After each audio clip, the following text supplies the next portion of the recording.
Hey beauties, welcome back to my channel. I'm wearing my Sephora squad robe today, so you know I mean business, and this video is not sponsored. This is just for comfort. But today we are putting overhyped makeup to the test. I have the brand new Pat McGrath Labs mascara. I just received these Beauty Blender concealers. They sent over 3 different shades, so hopefully one of these should work. I also have the Wink stamp, just about a full face of products here to try. This is not the complete look. This is makeup from earlier in the day, but I wanted the chance to properly demonstrate these new One Size Beauty makeup removers. So the first thing we're gonna do is go off. I just clip my hair back out of my face, and I'm going to begin with this Go Off Makeup Dissolving Mist. I love the idea of a makeup dissolving mist. I just think it is such a great product. You could spray it directly on an eyeshadow brush if you were doing something really precise with your makeup, creating a very elaborate eye look. It's just so versatile.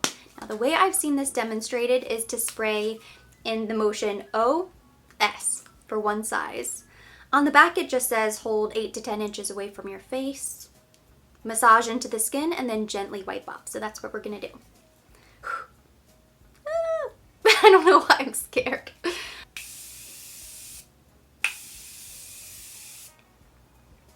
It smells so nice. I had a lot of makeup on, so I did the double duty, jojoba seed oil, some other seed oil, I think rose seed oil, and then fragrance, so it does have some added fragrance. That's okay. Just going to massage it into the skin as directed. I don't freelance anymore, but if I were still a working makeup artist, I would definitely add that to my kit. Because we've all been there. You're doing makeup on a client, you're almost done. It always happens at the end when you're almost done and somebody coughs or sneezes, blinks, and you get mascara up here, or something crazy happens with the lipstick and it smears all over the face. It's just nice to have every type of makeup remover possible. Does my face look crazy yet? I just lowered my light and I scooted in closer so you can see. I feel like it's working. My makeup is dissolving. It's all over my hands. That's about as far as I can go with the mist. So now I'm gonna finish up with the juiciest makeup wipes.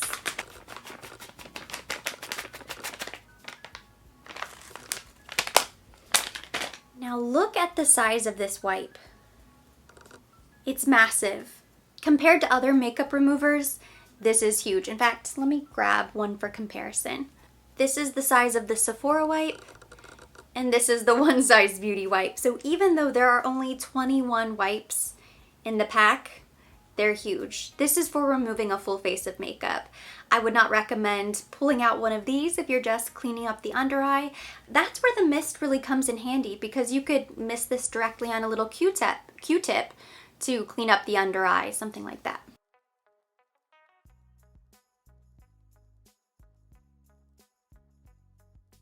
Alright, I think this is as good as it's going to get without a sink in warm water. My skin feels really good. I don't feel like I need to go in with a second cleanser. Of course, if I were going to bed, I would definitely go in with a second cleanser and then do my full skincare routine. No oily residue. I don't even feel really tight. Feels normal. But I am going to go ahead and use this moisturizer before I apply my full face of makeup. So this is the Glow Recipe Watermelon Glow Pink Juice Moisturizer. I've been using this for the past few weeks. It's just so perfect because it's lightweight. I think I have to start with eyes today. This packaging is so cool. I'm going in with this 420 palette from Milk Cosmetics. This is supposed to be one of the hottest trending items right now at Sephora. These colors are either really bright or pretty deep. I don't think I'm gonna have a lot of fallout, but just in case these colors are so dark or neon, I wanna go ahead and start with eyes. I'm gonna prime my eyelids with this Bounce Concealer. This is from Beauty Blender. It's not new, but it is new for me. They sent me 3 different shades: light sand, light neutral, light fair.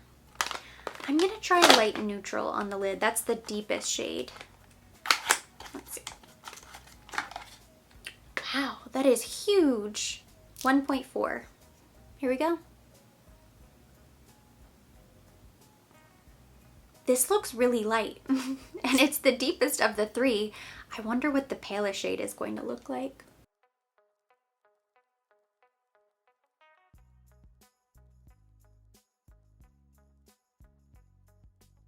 This concealer is so light, it almost looks gray on my eyelids. Very bizarre. Okay, now I'm curious. This is the 1.4. I'm gonna swatch the other two just to see. This is the 1.4. This is the 1.3. This is the 1.2. Oh my gosh. That is very light. That might be the lightest concealer I've ever seen. One of them. Which I know it's tough if you are incredibly fair. Also if you're incredibly dark, but if you're incredibly fair, sometimes there just isn't a good concealer shade for you. I've always thought that 00 Alabaster from Bobbi Brown was one of the lightest shades. That might give it a run for its money. I actually think the one in the middle, the 1.3, would have been the best bet. This is what I primed my eyelids with, the 1.4, but the 1.3 would have been better. If I'm not familiar with my shade, I usually go with the lightest concealer shade because I know that I like a brighter under eye and I feel like I can always blend it out and make it work if it's a little bit too light. That 1.2, I don't think I could make that work. It's very light. With a Rephr 15 fluffy brush, I'm going into the shade right here, Hash, and this is going in the crease. It's the lightest shade in the palette, so it's kind of the best transition shade.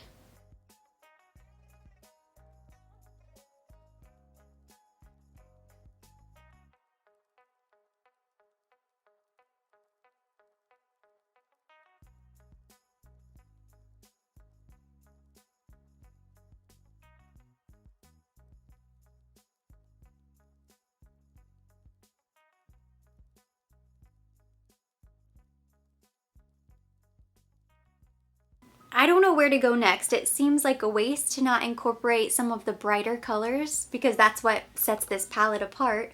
I think I'm gonna go into Shotgun. I'm gonna try this shade right here. I picked up a Pro Shadow 15. This is from Sephora. And this is going on the inner lid.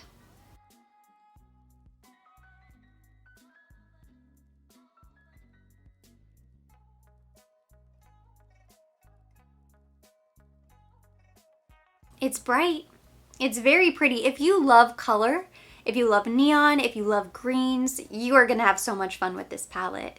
It's just not what I'm used to, but the shadow quality is incredible.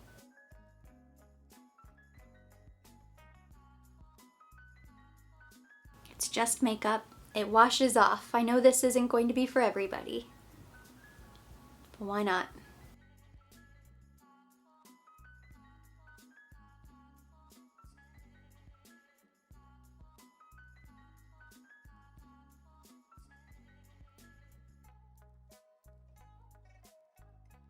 With a Pro Crease 19 brush, I'm picking up this deep mahogany brown right here.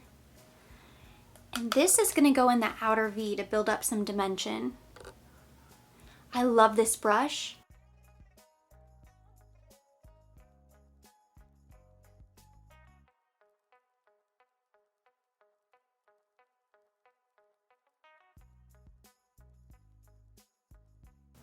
I'm just blending that out now with my original fluffy brush.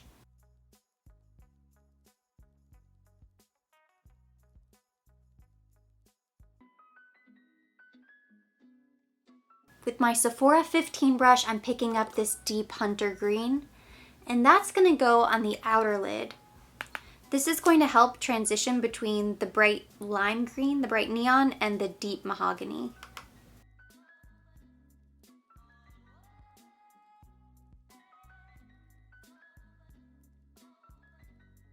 Wow, that color is really pretty. For now, I'm gonna put down the palette and move on to the face. For primer, today I'm going in with the Farsali Skin Tune Blur. This is supposed to be like an Instagram filter for your makeup.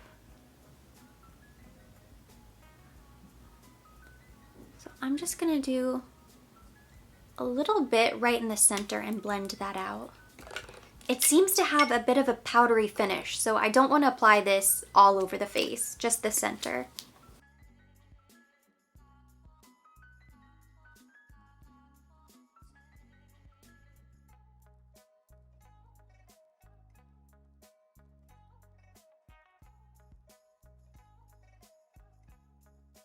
It also says smoothing, so I wanted to make sure I got all of my pores right here on my cheeks.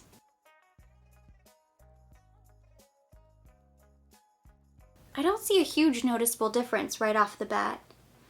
And maybe I will later on once I've had a full face of makeup on for a while. But with the liquid glass, you can tell. It just makes you look shiny and radiant instantly. Moving on to foundation, today I'm going in with this Kevyn Aucoin Stripped Nude Skin Tint.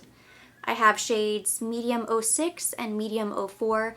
I'm gonna mix both of these together. I think this is going to work when I have sunless tan. Right now it'd be a little bit too dark for me. This might be a little bit too light. I don't know, it might actually work.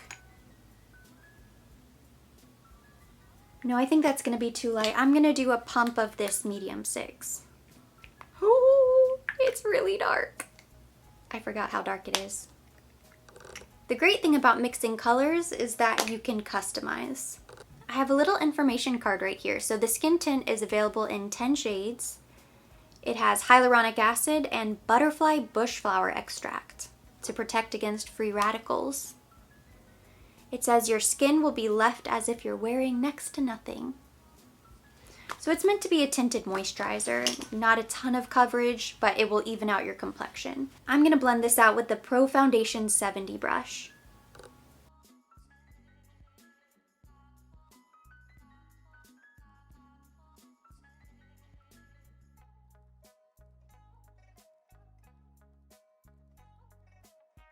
I like that I can still see my skin shining through. I can still see all of my freckles. It just evened out my complexion, gave me a little bit of color actually. I probably used a bit too much this time around since I was mixing the two shades. Going forward, I will not use this much, but I like it so far. So now I need concealer, and for the under eye, I'm gonna go in with the 1.3W. This is Light Sand, not the 1.4 that I used on the eyelid. I didn't really like that undertone. It's supposed to be neutral. Maybe it's because I washed my face kind of funny, but I thought it looked a little bit too cool.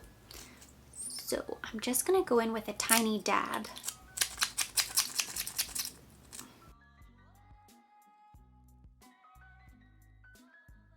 Hopefully that's not too much. And I already wet my beauty blender. I went to the bathroom. I figure I'm using the Beauty Blender concealer. I have to blend it out with the Beauty Blender.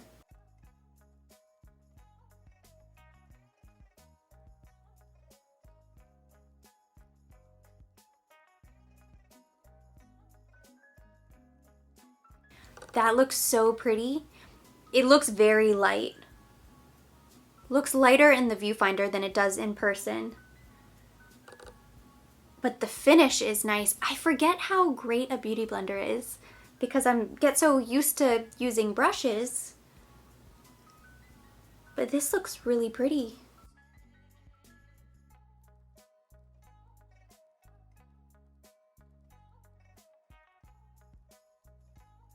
I know it looks light, but I'm happy with this color. I think the 1.3 is perfect. And it doesn't look warm. It doesn't look too peachy.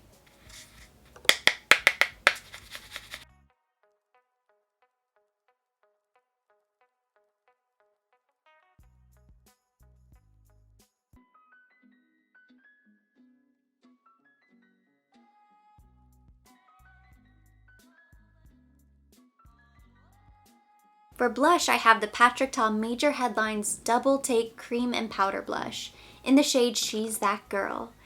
So this is the pink duo, which is very pink, might I say. I'm gonna go ahead and dip into the cream. Oh no, wait, it's powder and then cream with a beauty sponge. Yes, okay.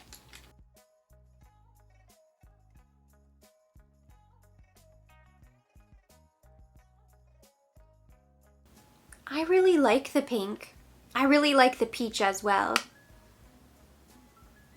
The last time I checked, I think they are all sold out. There's maybe one shade that's still available, which kind of surprised me. I knew they would be popular, but I think Patrick Ta is still sort of a smaller up-and-coming brand, even when I see the displays in the Sephora stores.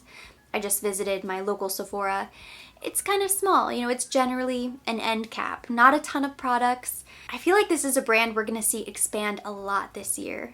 Before the end of 2020, we will see more product launches. That is not inside information, I have no idea. I'm just guessing. Hopeful, I suppose. So now I'm going into the cream with my beauty blender.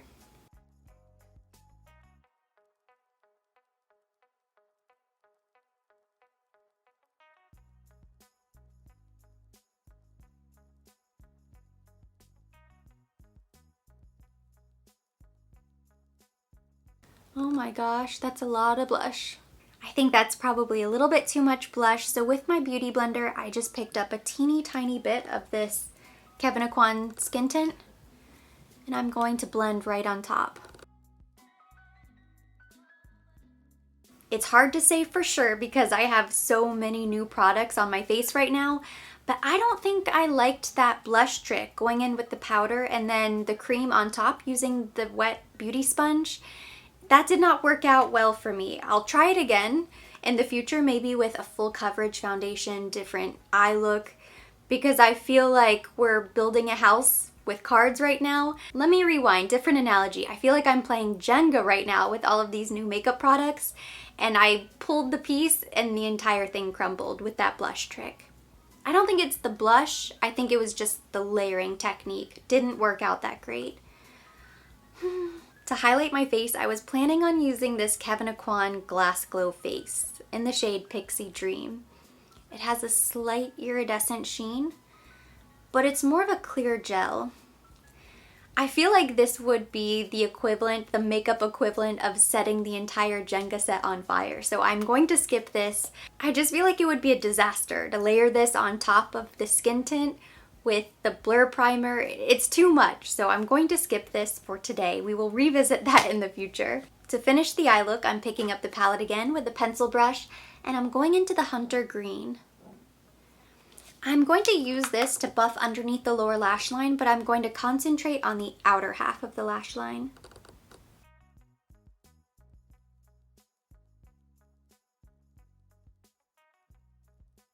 I'm now dipping into this second shade right here, and that's going inside.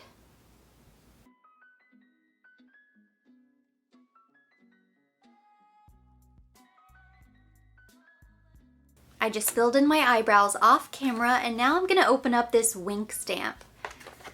I've never used a stamp wing eyeliner, so this will be the first time. First, I'm going to go in with the felt tip pen, and I'm going to line the entire lash line, and then I'll go in with the stamp. Give it a good shake. I've never heard of this brand, Kaja.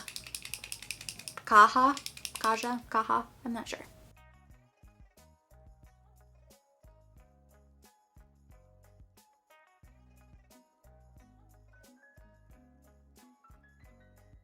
It's a little bit stiff. I don't know if that's because it's the first time I'm using it. So now let's try this stamp. Oh my gosh, I'm nervous. Let me get really close.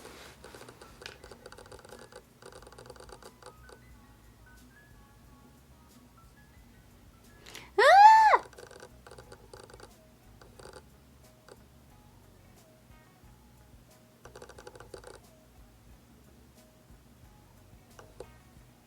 Can you see that?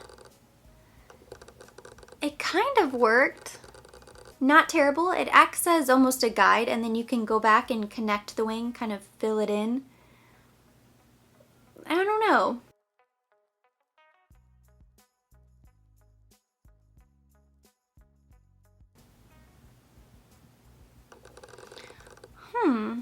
For some reason,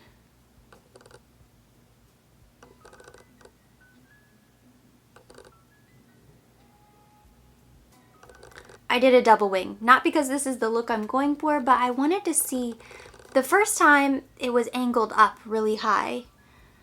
So you almost have to make it so that the stamp curves underneath the lash line. It's kind of weird. That second wing is perfect. The top wing is so-so. I'm going to try to clean it up with this angled brush and the Patrick Star Go Off Makeup Dissolving Mist.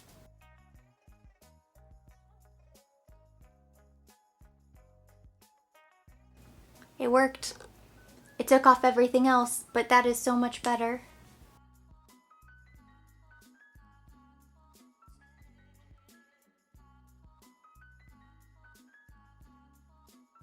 The second wing was so much better. This is a product that takes a little bit of practice, which is funny because you'd think it would be foolproof, so easy. Winged liner, you just stamp it on real quick. It's still liquid liner, so you have to play around with it, I think. The second time, the second wing on the second eye came out so much better. So finally, this is the last new product I have to try today. This is the Pat McGrath Labs Dark Star Mascara.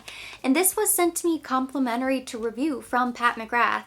I'm so grateful for them sending this over. I'm not sure if there's a name for wands like this where it's skinny in the middle and then it flares out on either end. YSL The Shock was like this and I didn't really like it, but I didn't really like that formula. Sometimes I like these wands, sometimes I don't. But the demonstration that I've seen on Instagram, I think, this looks really promising. So let's see.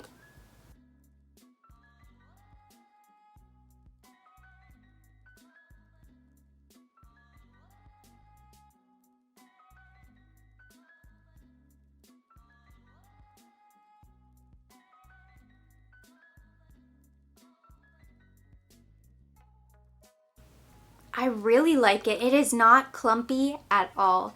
And that was my problem with the Shock.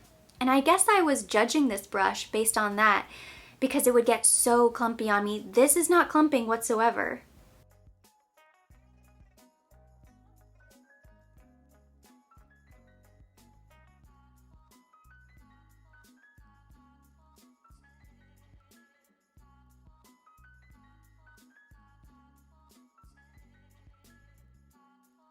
We're near the end, the finish line is in sight, and we're at the point where all I really need is lipstick. But something happened today that happens every once in a while, in that I get to the end, and I'm not sure where we went wrong, but something just doesn't look right. And that's kind of how I'm feeling right now about today's look. I promise you will not hurt my feelings. It is just makeup, it washes off. True beauty is on the inside, but let me know what you think right now about this makeup. I'm not used to wearing green eyeshadow, so the eye look is throwing me. Even though I love the texture and the formula of those shadows, the palette itself is great as long as you love green. I don't think I own any other green eyeshadows, but I think if you're gonna go this smoky, you need a full coverage foundation. So I also don't like the look of my complexion. I think I could get with the eye if the face looked flawless, and it doesn't, far from it. And I don't really know what product it is because we used the Skin Tune Primer. I mixed 2 shades of that Kevyn Aucoin Skin Tint, the Patrick Ta Blush, the Beauty Blender Concealer. The only 2 products I'm familiar with are the Chanel Setting Powder and the Chanel Bronzer, so I can rule those out. I use them constantly, I love them. It's some sort of combination, I think, of everything that didn't really work out. So what to do? What do you do when this happens? What I'm gonna do is I'm gonna turn off the camera, I'm gonna go to my vanity, I'm gonna do my best to kind of salvage what I have going on right now, and then I'm gonna come back and we can talk about some of these new products.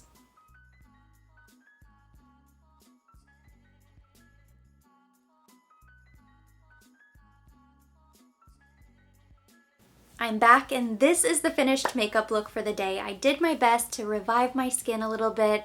I went in with some of the warmer brown eyeshadows. I did a lot. It would be impossible to walk you through step by step. I fixed my eyebrows again. I just kind of tweaked the makeup look overall to help it look a little bit better.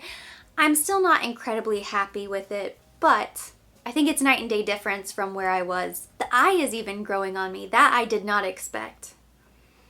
I just need to play around with those colors, and you know, you get used to seeing yourself look a certain way. You get used to wearing certain products and colors. I'm gonna play around with the greens, maybe come up with some different looks using different colors in the palette. It's a huge palette. There are a lot of different options and possibilities here. Even if you don't want to touch the neon, you can stick with these brown shades. It's basically all matte except for the one metallic. This metallic gold is really pretty too. Maybe I should have done something with that.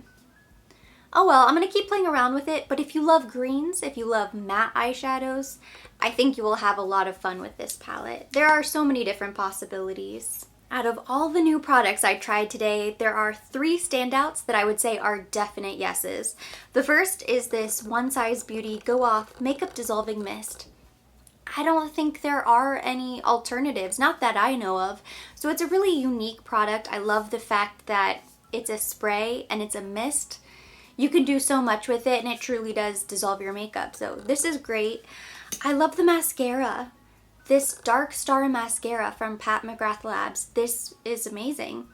Separates, lengthens, volume, everything. It checks all of the boxes. I really like the wand. Is it my new favorite mascara? No, it isn't. I like it. I even love it. But it's not my favorite. I still think Marc Jacobs is better. Isn't that so funny?